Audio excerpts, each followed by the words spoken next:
On the 11th of March, a huge UAV marked as Soviet Tu-141 crashed in the suburbs of Croatian Zagreb. This is one of the UAVs that Russian army widely uses. Nobody was injured. Later, the experts suggested that the operator mixed up Zagreb district Yarun with the village Yarun in Zhytomyr, Ukraine.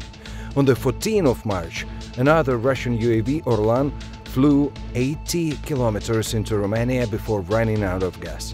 No one knows what was the target, but the main question is not about the intellect of Russian troops, it is about defending capabilities of NATO itself. How did the heavy big UAV cross the borders and got to Zagreb? How did Orlan get so far? And what will happen when it's bomb or rocket?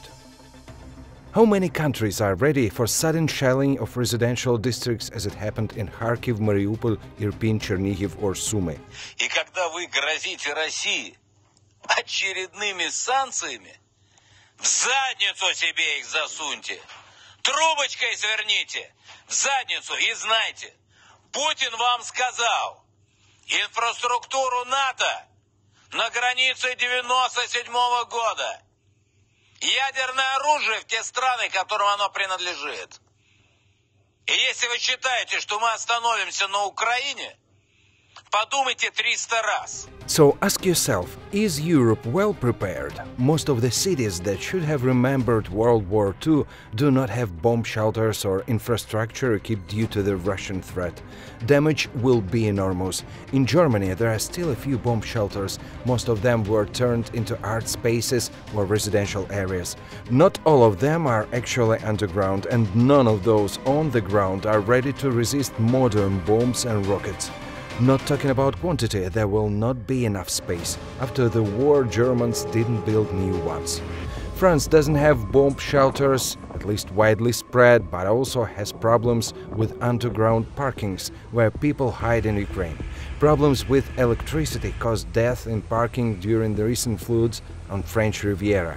When Russians start bombing, people risk to get blocked inside. Barcelona does have several bomb shelters, but the quantity is obviously not enough for the overpopulated city, and their availability also should be checked regularly. The same situation in Valencia, where the old bomb shelters were turned into museums, so at least memory will remain there.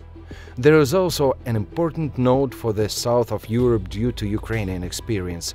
While in Ukraine people hide from bombs in basements, the warm European countries do not have solid constructions because of different climate, and the basement in this case will not help. None of the European countries today provides regular trainings for civilians on how to behave in case of shelling. Not many provide regular trainings on the first medical aid. But in the world there are states that are better prepared for such situations. In Singapore there are not just common shelters but also private ones. Modern buildings are being constructed with a special safe area where you will be protected from blast or blast fragments. Australians may hide in basements. Most of the houses there are well built and the basements are solid. In USA, instead of bomb shelters, there are tornado drills and tornado-safe places. People have to be prepared due to the climate.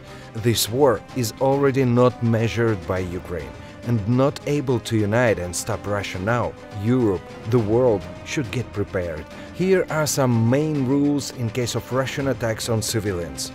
When you hear air alert, urgently move to the closest bomb shelter or basement. If you're inside the building, stay 2 walls away from the windows. Train your first aid skills now, tomorrow may be too late. Prepare your children for war. And fight as one. Don't wait when the world comes to help. It's always late.